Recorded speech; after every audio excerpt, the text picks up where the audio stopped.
오늘 아침 뉴스 연구소. 오늘 아침 뉴스의 맥을 짚어드리는 시간 뉴스 연구소. 오늘도 두 분의 연구위원 함께합니다. CBS 조태임 기자, 뉴스톱 김준일 대표, 어서 오십시오. 안녕하세요. 첫 번째 뉴스 어디로 갈까요? 네, D-1 오늘 밤 12시까지만 선거운동. 네, 선거운동은 그러니까 오늘 자정까지 할 수 있는 거죠? 네, 오늘 이제 내일 결전의 날을 앞두고 대선 후보들 이제 오늘 자정까지 막판 선거운동에 나섭니다. 네. 이재명 후보는 어제 제주도에서 출발해 낮에 부산, 대구, 대전 등을 훑으면서 이제 북상하는 경부선 상행 유세에 나섰었는데요. 오늘은 막판 최대 승부처인 수도권에 집중합니다. 예. 오늘 오전 서울 여의도 당사에서 기자회견을 연 뒤 이제 점심시간에는 여의도에서 직장인들을 상대로 유세를 하고요. 이후에 인천과 경기도 파주, 경기 광명을 찾습니다. 네. 이제 저녁에는 서울 광화문 청계광장에서 집중 유세를 벌이는데요. 촛불이 만든 민주정부를 다시 일으켜달라 이런 의미를 담은 것으로 보입니다. 네. 그리고 이제 자정까지 청년층이 많은 홍대 인근에서 이제 걷기 유세로 마무리를 할 계획입니다. 아, 이재명 후보 마무리는 홍대 근처에서. 네. 윤석열 후보 동선은 이 후보하고 완전 반대라면서요? 네, 윤 후보 같은 경우는 어제 이제 경기도 8개 시를 돌며 이제 수도권에 집중했다면 오늘은 어제 이재명 후보가 했던 제주도에서 출발해 부산, 대구, 대전을 거쳐 올라오는 이제 경부선 상행 유세에 나섭니다. 사전 투표율이 낮은 영남 지역을 공략하겠다 이런 뜻으로 보이는데요. 네. 윤 후보의 마지막 유세는 서울시청 광장입니다. 서울시청 앞 네, 광장. 이 후보 마지막 유세 장소와 불과 500m 떨어진 곳이거든요. 이제 마지막 유세에는 뭐 유승민 전 의원, 홍준표 의원을 비롯해 안철수 국민의당 대표도 합동 유세에 나서면서 이제 정권 교체의 당위성을 강조할 것으로 보이고요. 네. 윤 후보는 이제 거리 인사로 선거운동을 마무리하는데 건대 입구와 강남역에서 마무리할 예정입니다. 마지막은 건대 입구와 강남역. 네, 그리고- 심상정 후보는 어떻습니까? 네, 심상정 후보는 이제 대학가를 집중 공략해요. 이제 서울 노원구에서 출근 인사를 시작으로 안암, 신촌역으로 이동해 청년층에 한 표를 호소할 계획이고요. 네. 저녁에는 이제 홍대 상상마당 앞에서 마지막 연설을 하게 됩니다. 심 후보 마무리는 역시 홍대. 네. 아, 동선을 쭉 보면 어떻게 좀 후보들 속마음 마지막 전략 같은 게 보이나요? 근데 이게 사실상 거의 데칼코마니예요. 그게 무슨 말씀이세요? 굉장히 닮아가는데 피해간다. 뭐 이렇게 말씀드릴 수가 있는데 무슨 얘기냐면은 예. 자 어제는 윤석열 후보가 경기도를 쫙 훑고요. 예. 그리고 오늘 제주도부터 시작해서 제주, 부산 이렇게 해서 서울로 올라와요. 그렇죠. 그 이재명 후보는 어제 제주도부터 시작해서 부산 이렇게 올라왔고요. 오늘 서울, 경기 훑습니다. 네. 그러니까 그냥 하루 앞뒤만 바뀐 거예요, 두 후보가. 뭐 우리나라 전국이 뻔하니까요. 예, 아니 그렇기는 한데 예. 그 뭐냐면 지금 수도권이 얼마나 중요한지를 사실은 지금 이제 보여주는 거죠. 그래서 윤석열 후보는 지금 유세 18일 동안 9일 동안은 수도권에 머물렀습니다. 그 정도로 수도권에 전력 질주를 했고 이재명 후보도 마찬가지예요. 네. 그래서 근데 이제 눈에 띄는 거는 결국은 7시, 8시 정도 해가지고 다 서울 광화문 광장, 청계광장에 다 모인다. 아, 이게 이제 또 한마디로 얘기하면 서울이 그러네요. 여기가 중심이다. 한가운데 그러네요. 거기에 이제 다 모인다라는 서울로 거고. 다 모인다. 서울로 결국은 다 모인다는 게다가 거예요. 더 특이한 게 이재명 후보, 심상정 후보는 마지막이 홍대, 예. 윤석열 후보는 건대, 건대하고 강남역, 강남. 젊음의 장소라는 거네요. 그러니까 사실 그 시간에 제일 유동 인구가 많은 데가 거기기 때문에 전략적으로 한 것도 있어요. 그러니까 뭐 네, 예, 젊음의 거리인 것도 있고. 그래요. 그래서 뭐 이제 할 만한 얘기는 다 했고 이제 진짜 뭐 심판만 남은 것 같습니다. 판단만. 그렇죠. 네. 예, 여러분 결정을 하셔야 됩니다.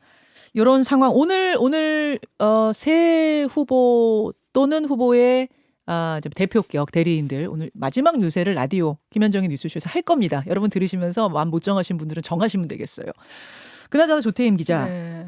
어제 민주당 송영길 대표가 네. 피습되는 일이 있었어요. 네, 맞습니다. 어제 송영길 대표 이제 신촌에서 선거운동을 하던 도중에 이제 누군가 내리친 둔기로 머리를 맞는 사고를 당했는데요. 예, 예. 송 대표는 이제 두개골 바깥 부분이 함몰되면서 이제 뇌진탕 소견을 받고 병원에서 수술을 받았습니다.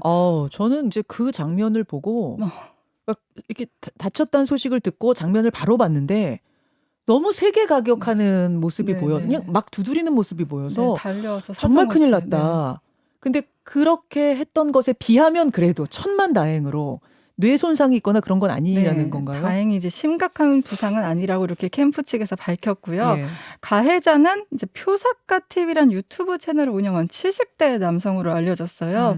표 씨는 범행을 저지른 지 한미 연합훈련 중단을 주장했고요. 이 채널에 한번 들어가서 봤는데 네. 평소 이재명 후보와 그 송영길 대표 유세 현장을 따라다니면서 이제 개인 그 셀카봉으로 찍은 영상들이 올라와 있더라고요. 네, 네. 표 씨는 지난달 말에도 한미 연합훈련을 비판하며 송 대표 사퇴를 촉구하기도 했고요. 어제 그 송 대표 피습과 관련해서는 여야 모두 이제 가릴 거 없이 민주주의에 대한 위협이다 우려를 나타냈고 문재인 대통령도 선거 폭력은 민주주의에 대한 테러다 결코 있어서는 안 될 일이라는 메시지를 냈습니다. 한미 연합 훈련을 중단하라. 어제도 그걸 외치면서 이제 피습을 했다는 거죠. 네. 가격을 했다는 거죠. 네네. 김준일 대표. 예. 참 이 정말 있어서는 안 되는 일이 또 일어났습니다. 그러니까 과거에 있었던 정치인에 대한 테러 뭐 크게 보면 이제 두 가지가 생각나는데 하나는 2006년 박근혜 그 한나라당 대표에 대한 테러였는데 그게 이제 선거 기간이었어요. 커터칼 테러. 2006년에 저 지방선거 당시에. 네. 그래서 이 장소도 공교롭게 신촌입니다. 같은 신촌이에요. 그렇죠. 그러네요. 그래서 커터칼로 이제 지충호 씨였죠. 그 이제 박근혜 대표의 얼굴을 이제 가해를 해서 상처가 났는데 네. 그때 같은 경우에 이게 파장이 컸고 그 유명했죠. 그 병원에서 깨어나자마자 대전은요. 요 발언이 또 상당히 이제 화제를 탔는데 판세를 그땐 뒤집었잖아요. 완전 그 한마디로. 뒤집었죠. 예. 그 광역단체장 16곳 중에서 12곳을 한나라당이 다 쓸어갔습니다. 뭐 여러 가지 그때는 이제 뭐 좀 분위기도 한나라당 쪽이긴 했지만은 또 하나 기억나는 게 2015년에 마크 리퍼트 당시 주한미국 대사 네. 서울 세종문화회관에서 이제 내가 강연을 준비하는데 그때 김기종 우리마당 대표가 휘두른 흉기에 그때 오른쪽 얼굴을 다쳤는데 그때도 이 김기종 씨가 얘기를 한 게 한미 연합 군사훈련 중단하라. 맞아요. 이게 그래서 내용이 두 개가 사실은 장소나 내용이나 이런 게 좀 겹친다 하는 건데 어쨌든 이런 극단적인 이런 뭐 이런 이게 저는 우려되는 게 네. 그러니까 정치가 점점 더 뭐 상대방에 대한 좀 증오나 이런 것들을 키우면서 유권자들도 원래 좀 이런 성향을 가지신 분들이 있을 수도 있지만 더 이렇게 튀어나오는 게 아닌가. 정치가 좀 증오를 줄이는 방향으로 가야 되지 않을까 네. 그런 생각이 좀 많이 듭니다. 자신의 주장을 이런 식으로 표현하는 건 국민들에게 설득이 되지 않는다는 거를 과격하게 주장하는 분들은 알아야 될 텐데 말이죠. 뭐 정치권이 일제히 이것에 대해서 규탄을 어제 했고요. 이따가 강훈식 본부장 인터뷰 할 거거든요. 그때 뭐 송 대표 상황이라든지 이런 것들은 더 질문을 좀 해보도록 하겠습니다. 두 번째 뉴스로 갈까요? 네, 확진자도 투표하면 직접 투표.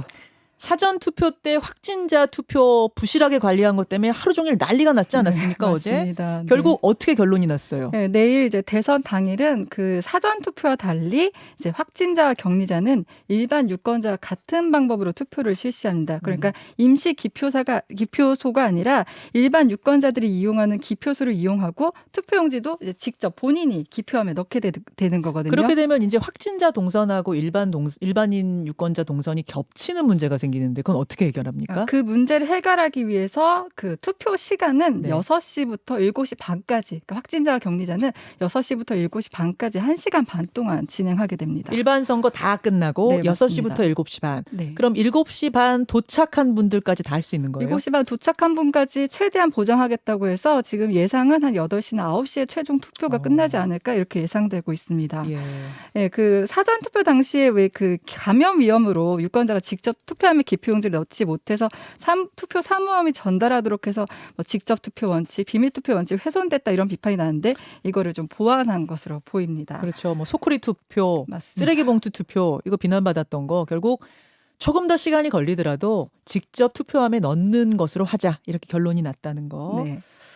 그래요. 그 사과는 나왔습니까? 네, 선관위? 선관위는 이제 사전투표 부실 관리에 관련해서 이제 확진자 등 사전투표 규모를 예측하고 대비하지 못했다. 이제 3번 3차 사과문을 발표했거든요. 네. 정치권에서도 여야 할 것 없이 선관위에 대한 질타가 집중됐는데요. 하지만 노정희 위원장은 직접적인 사과 표명이 없어서 논란이 이어지고 있습니다. 시민단체는 노 위원장을 직권남용, 공직선거법 위반 등 혐의로 대검찰청에 고발했고요. 노 위원장은 오늘 낮 대국민 담화문을 발표합니다.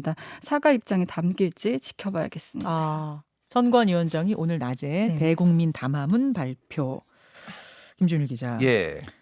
지금 뭐 본투표 때는 확진자들 문제 없도록 하겠다 대책이 나오긴 나왔는데 이 정도면 되는 거예요? 또 다른 우려 뭐 구멍은 없을 것 같습니까? 일단 먼저 그거에 앞서서 지금 굉장히 부실하게 준비했던 정황이 속속 지금 언론 취재로 나타나고 예, 있는데 예.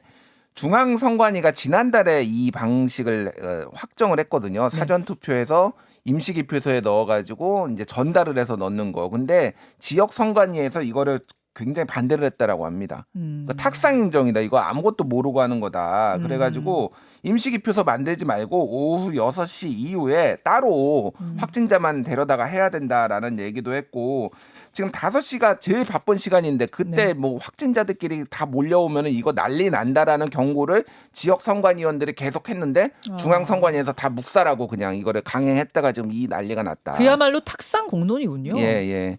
현장에서 경험해봤던 분들은 이거 안 된다. 이거 난리 납니다. 그거 안 돼요. 시간 좀 걸리더라도 일반인들 다 하고 나서 확진자 직접 투표하게 해야 됩니다라는 얘기가 나왔었다고요. 이미 나왔고 그게 이제 전달까지 된 상황인데 지금 뭐 동아일보가 한 4시간 정도 전에 지금 뭐 띄운 기사에 따르면은 그렇게 나와 있어요. 그래서 이 부분에 있어서는 어쨌든 중앙선관위에 이거를 강행한 사람이 분명히 책임을 지금 져야 되는 상황이다라는 거고 네. 일단 선관위에서는 확진자가 지금 몇 명이 나올지에 대해서는 정확히 모른다라고 얘기를 했습니다만 다만 이제 우리가 그 격리된 사람들 규모는 있잖아요. 당연하죠. 예, 예. 그러니까 사실 추사는 가능하거든요.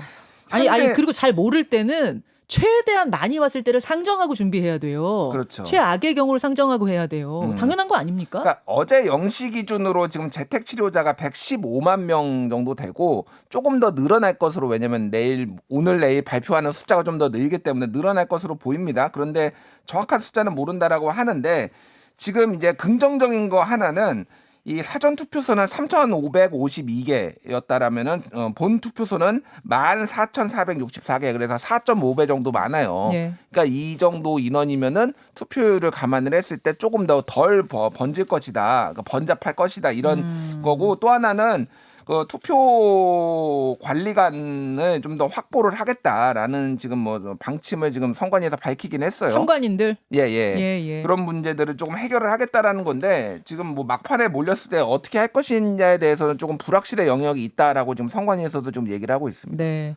그 CCTV를 놓고도 논란이 있던데 그건 뭐예요? 그 관외 투표용지가 그러니까 그 투표 보관함에 있어야 되는데 그러니까 사무국장실에 보관이 돼서 논란이 되고 있어요. 그러니까 투표 보관실에 보관하도록 되어 있는데 사무국장실에 보관했는데 또 CCTV가 종이에 가려져서 그러니까 원래 법에는 CCTV 영상 설치가 있는 곳에 네. 보관을 하도록 돼 있는데 네. 그게 되지 않는 게 이번에 드러나면서 지금 또 논란이 되고 있습니다.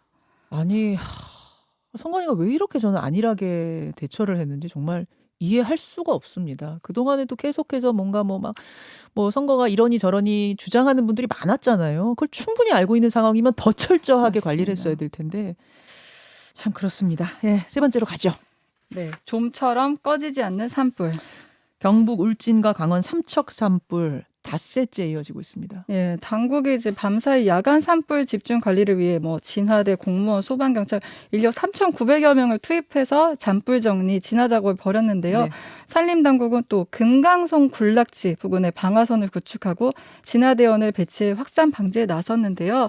강릉과 동해 산불은 지금 90%로 마무리 진화 작업이 진행 중이지만 네. 이제 가장 피해 규모가 컸던 경북 울진과 삼척 산불 진화율은 여전히 50%대에 아유. 머물렀습니다. 그래서 당초 산림과 소방당국은 어제가 이제 주불을 잡을 적기라고 생각했는데 어제 오후 들어 이제 연무와 연기가 짙어지고 남동풍과 남서풍이 강하게 불면서 진화에 어려움을 겪었습니다. 네. 지금 현재 바람이 잦아들면서 산림당국은 오늘도 이제 헬기와 진화 인력 총동원에 총력을 다할 계획인데요. 네. 이런 가운데 경찰과 산림청이 그 불이 시작될 당시 발화 지점을 지나간 차량 4대의 그 차량 번호를 확인했어요. 그래서 실화 용의자를 지금 찾고 있습니다. 지금 이게 뭐 낭뢰나 이렇게 자연 발화 가능성은 거의 없다고 보고 있는 거죠. 네.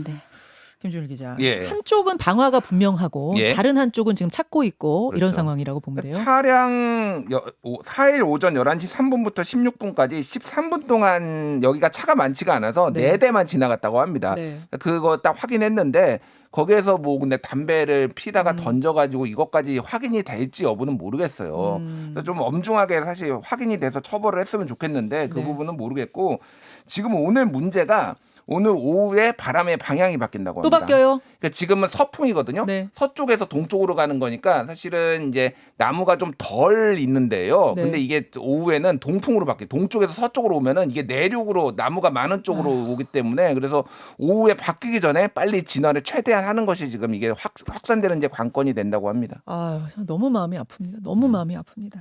여기까지 수고하셨습니다. 감사합니다. 김현정의 뉴스쇼는 청취자 여러분의 참여로 이루어집니다. 트위터, 페이스북, 레인보우 게시판, 그리고 단문 50원, 장문 100원의 유료 문자 샵 1212, 우물정 1212 통해 참여하실 수 있습니다. 김현정의 뉴스쇼, 여러분과 함께 만듭니다.